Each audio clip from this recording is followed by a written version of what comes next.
ఇటీవల వచ్చినటువంటి తెలుగుదేశం ప్రభుత్వం, తెలుగుదేశం కావచ్చు, కూటమి కావచ్చు, ఇంకొకరు కావచ్చు, వచ్చినటువంటి ప్రభుత్వం ఆబ్కాస్ను రద్దు చేసి తన అనుచరులకు ఇవ్వడానికి ఒక కుట్ర ప్రయత్నం జరుగుతూ ఉన్నది. దీనిని కార్మిక సంఘంగా సిఐటియుగా తీవ్రంగా వ్యతిరేకిస్తూ ఉన్నాం. దీన్ని నిరసిస్తూ పొద్దుటూరు పట్టణంలో కాంట్రాక్ట్ ఉద్యోగులు, ఆబ్కాస్ ఉద్యోగులు, వెటర్నరీ డిపార్ట్మెంట్ పెద్ద ఎత్తున పొద్దుటూరు పట్టణంలో ర్యాలీ నిర్వహించి ఎంఆర్ఓ ఆఫీస్ వద్ద చేరుకోవడం జరిగింది. ముఖ్యంగా రాష్ట్ర ముఖ్యమంత్రి గారి వైఖరి ఎలా ఉన్నదంటే, ఏరు దాటమునకు ఏటి మల్లన్న, ఏరు దాటిన తర్వాత బోటి మల్లన్న టైపులో ఉంది అని చెప్పడానికి ఈరోజు జరుగుతున్నటువంటి ఆందోళన నిదర్శనం అని చెప్పి మేము సిఐటిగా చెప్పదలుచుకున్నాం. కాబట్టి మీకు శక్తి ఉంటే, సామర్థ్యం ఉంటే మీరు చెప్పిన ప్రకారం, యువగలంలో లోకేష్ నాయుడు గారు చెప్పినటువంటి ప్రకారం అందరినీ కాంట్రాక్టు వ్యవస్థను రద్దు చేస్తామన్నారు.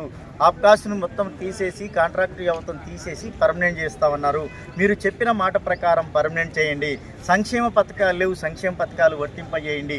అంతేకాకుండా ఈరోజు 60 ఏళ్ళు అన్నారు, 62 ఏళ్ళ వరకు ఇచ్చేపారు, అందరికీ చేశారు. వీళ్ళకు కూడా ఆబ్కాస్ ఉద్యోగులు వెటర్నరీ కేటాయించాలని చెప్పి చెప్పదలుచుకున్నాం. ముఖ్యంగా ముద్దు పేరు పెట్టి, ఆబ్కాస్ పెట్టి, ఎంప్లాయీస్ పెట్టి సంక్షేమ పథకాలు ఏ ఒక్కటి కూడా అమలయ్యే పరిస్థితి లేదు. కాబట్టి సంక్షేమ పథకాలు అన్నీ కూడా ఆబ్కాస్ ఉద్యోగులకు అందరికీ చేయాలని చెప్పి మేము విజ్ఞప్తి చేస్తా ఉన్నాం. అంటే రిటైర్డ్ అయితే పెన్షన్ లేదు, రిటైర్డ్ అయితే అంటే డబ్బులు ఇచ్చే పరిస్థితి లేదు, వెట్టి చాకిరి తప్ప ఇంకోట్లేదు. ఇంతకన్నా దుర్మార్గం, ఇంతకన్నా క్రైమ్ ఇంకొకటి లేదు.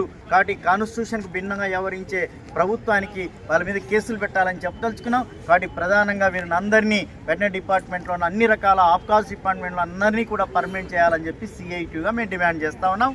అలా చేయకపోతే రాబోయే కాలంలో సిఐటిగా ఆందోళన చేస్తాం. దీనికి ప్రభుత్వమే బాధ్యత వహించాలి. కాబట్టి ఆబ్కాస్ ఉద్యోగులందరికీ సీఎం గారికి, డిప్యూటీ సీఎం గారికి, ఎడ్యుకేషన్ మినిస్టర్ గారికి కూడా, ప్రిన్సిపల్ సెక్రటరీ కూడా మొత్తం పర్మనెంట్ చేయాలనే డిమాండ్ ద్వారా మా నాయకత్వం అంతా కూడా మెయిల్ అన్ని పంపుతా ఉన్నారు. అప్పటికి కూడా పరిష్కారం కాకపోతే చలో విజయవాడ కార్యక్రమం నిర్వహిస్తాం. ఏమి జరిగినా రాష్ట్ర ప్రభుత్వం బాధ్యత వహించాలని మీ ద్వారా ప్రత్యేకంగా చెప్పదలుచుకున్నాం.